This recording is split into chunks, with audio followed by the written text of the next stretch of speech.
और अगर custodial inquiry हुई तो श्रीमान अभिषेक बनर्जी की खिदमत कैसे की जाती है मुझे नहीं मालूम। मैं ये नहीं कह रहा हूं कि क्या की जाएगी नहीं की जाएगी। पुलिस वाले अक्सर इस तरह की भाषा का प्रयोग करते हैं कि बड़ी तबीयत से उनकी खिदमत की जाती है और पूरी थाली सजाई जाती है, उसमें फूल वगैरह होते हैं, दीपक होते हैं, अगरबत्ती वगैरह होती है, इस सब से उनका खिदमत किया जाता है। ये पुलिस वाले की भाषा है जो मैं आपके सामने बोल रहा हूं। अब ये खिदमत अगर होती है तो बड़ी अच्छी बात है, अगर पुलिस कस्टडी मिलता है। लेकिन अगर जुडिशियल कस्टडी मिल जाता है तो शायद इतनी इस तरह की खिदमत वहां पर नहीं होती है, सीधे सीधे बुला लिया जाता है, उनको भेज दिया जाता है।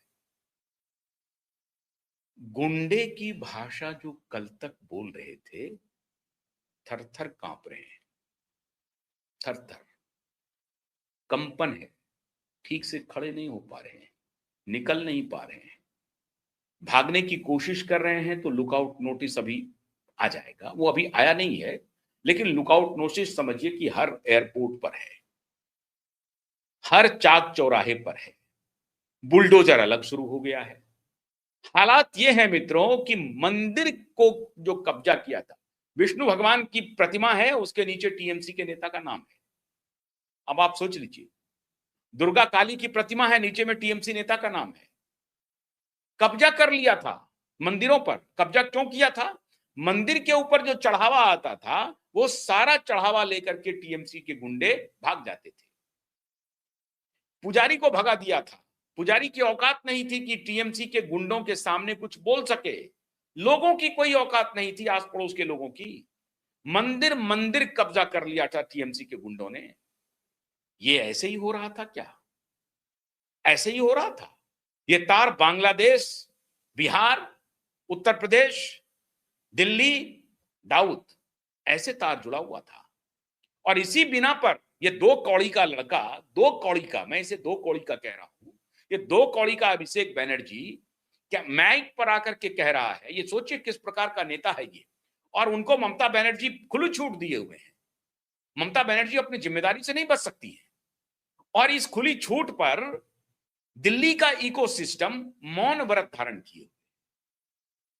वकीलों की जो चौकड़ी आजकल पॉडकास्ट कर रही है, उस पॉडकास्ट में यह बात नहीं कही जा रही है। प्रोफेसर जो विश्वविद्यालय से बाहर निकल के बोल रहे हैं डेमोक्रेसी इज इन डेंजर, इस मुद्दे पर कुछ नहीं बोल रहे हैं, जुबान नहीं खुल रही है, बल्कि उनको प्रोत्साहन दे रहे हैं। उनको यह कह रहे हैं कि अमित शाह तो तड़ीपार है, अमित शाह तो बहुत बड़ा गुंडा है। उनके लिए अगर अभिषेक मरते हैं, अभिषेक बनर्जी, सराहना हो रही है। दिल्ली के लुटियन जोन में पॉडकास्ट करने वाले वकीलों के नेटवर्क पे सराहना की जा रही है। इतिहास की मर्मज्ञ प्रोफेसर आकर के एक जुबान नहीं बोल रही, एक शब्द नहीं बोल रही, एक शब्द नहीं बोल रही। उनको चिंता हो रही है 27 लाख वोटर की, 91 लाख वोटर के बारे में चर्चा नहीं कर रही है वो प्रोफेसर महोदया। और अभी तीन तीन स्टेट में एसआईआर का आदेश हुआ है, चुनाव आयोग ने दे दिया है। लेकिन वो सारे प्रोफेसर, वो सारे वकील मुअम्मा चढ़ा करके जो बोल रहे हैं कि अमित शाह गुंडा हैं, तड़ीपार हैं, मिस्टर मर्डरर हैं, ये वही कॉकस है। महुआ मोइत्रा मिस्टर मर्डरर कह रही हैं, मिस्टर एक्सटॉर्शनिस्ट कह रही हैं, तड़ीपार कह रही हैं। सुप्रीम कोर्ट पर भरोसा नहीं, किसी पर कोई भरोसा नहीं। आखिर अमित शाह को ममता बनर्जी ने क्लीन चिट नहीं दिया है, अमित शाह को सुप्रीम कोर्ट ने क्लीन चिट दिया। आप सुप्रीम कोर्ट को बदनाम कर रही हैं। ठीक है, सुप्रीम कोर्ट के बहुत सारे सवालों पर हम लोग सवाल उठाते हैं, उठाना चाहिए। लेकिन अमित शाह के मामले में अगर सुप्रीम कोर्ट ने क्लीन चिट दिया है तो साक्ष्य को इस तरह से नकार दिया होगा, आपको लगता है? अरविंद केजरीवाल को जेल भेज देगा, हेमंत सोरेन को जेल भेज देगा, उनको बेल भी देगा, अनिल देशमुख को जेल भेजेगा, बेल भी देगा। अमित शाह को भी जेल इन लोगों ने दिया। लेकिन अमित शाह को संपूर्ण कार्रवाई के बाद उनको बरी किया गया। नरेंद्र मोदी को भी घसीटा गया उस केस में, संपूर्ण साक्ष्य के आधार पर बरी हुए हैं। लेकिन फिर भी कह रहे हैं, तो ये किनको गाली दे रहे हैं आप? किनके बारे में कह रहे हैं? मिस्टर एक्सटॉर्शनिस्ट, मिस्टर मर्डरर, किसको कह रहे हैं? उसके बाद भी कह रहे हैं लेकिन महुआ मोइत्रा पर अभी तक एफआईआर नहीं हुआ। होगा, अगर इधर आ जाएंगी तो नहीं होगा। इधर आने की चर्चा चल रही है। अब पिनाकी मिश्र जी से उन्होंने शादी रचा ली है। बीजू जनता दल से वो सांसद रहे हैं, राज्यसभा मेंबर रहे हैं, जाने माने वकील हैं। अब पिनाकी जी कह रहे होंगे अपनी वाइफ को, पत्नी को, कि क्यों आप इस तरह से बयान देती हैं, इसको छोड़ दीजिए, इस लफड़े में मत पड़िए। अगर ब्राइट फ्यूचर करना है तो चले जाइए बीजेपी में, गाली गलौज क्यों कर रहे हैं। और भारतीय जनता पार्टी तो गाली गलौज, गालीबाज को बड़ा सम्मान देती है, इसमें भी कोई शक नहीं है। कपिल मिश्रा ने बखिया उधेड़ी हमारे प्रधानमंत्री जी की ही, तो कपिल मिश्रा बीजेपी में भी आए, आजकल मंत्री बने हुए हैं, आप पोस्टर बॉय हैं। तो कोई बात नहीं है, महुआ जी भी आ जाएंगी तो महुआ जी को भी बना दिया जाएगा, कोई बड़ी बात नहीं है।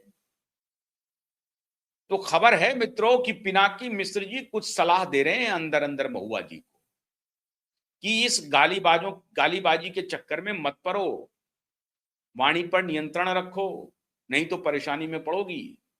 और एक बार कानूनी पचड़े में पड़ गए तो बहुत मुश्किल हो जाएगा, फिर जीवन भर आपको जाना पड़ेगा, अदालत के चक्कर काटने पड़ेंगे। ऐसा हो सकता है क्या कि एक लर्नेड वकील, एक राज्यसभा का सांसद अपनी पत्नी के मुंह से इस तरह की अनर्गल बात सुने और उनको सलाह न दे? ऐसा हो सकता है। तो ये जो बात खबर आ रही है निकल करके पावर गैलरी में, कि पिनाकी मिश्र जी ने सलाह दी है कि जरा वाणी पर नियंत्रण रखो, नहीं तो मामला उल्टा पड़ जाएगा। वाणी पर नियंत्रण नहीं रखने की ही वजह से श्रीमान अभिषेक बनर्जी के ऊपर एफआईआर दर्ज हो चुका है। अब खाली एफआईआर नहीं होगा, गिरफ्तारी होगी। और गिरफ्तारी के बाद जो सब बात मैंने बताई कि थाली सजेगी कि नहीं सजेगी ये पुलिस वाले जाने, लेकिन पुलिस वाले बोलते हैं कि थाली सजती है, इसीलिए कांप रहे हैं अभिषेक बैनर्जी। रिजू दत्ता ने पहले सरेंडर कर दिया। रिजू दत्ता ने कहा कि साहब हमको तो जबरदस्ती इन्होंने फंसा दिया था, पार्टी लाइन लेना पड़ रहा था, मेरी कोई दिलचस्पी नहीं है इन सब बातों में। और उन्होंने पूरा बिना शर्त, विदाउट एनी शर्त, अपॉलॉजी सोशल मीडिया पे कैमरा के सामने शर्मा जी से भी मांग लिया, अजय पाल शर्मा जी से, कहा कि हमने आपको बुरा भला कहा, ये गलती हो गई हमारी। और बिल्कुल 360 पलट गए हैं रिजू दत्ता जी।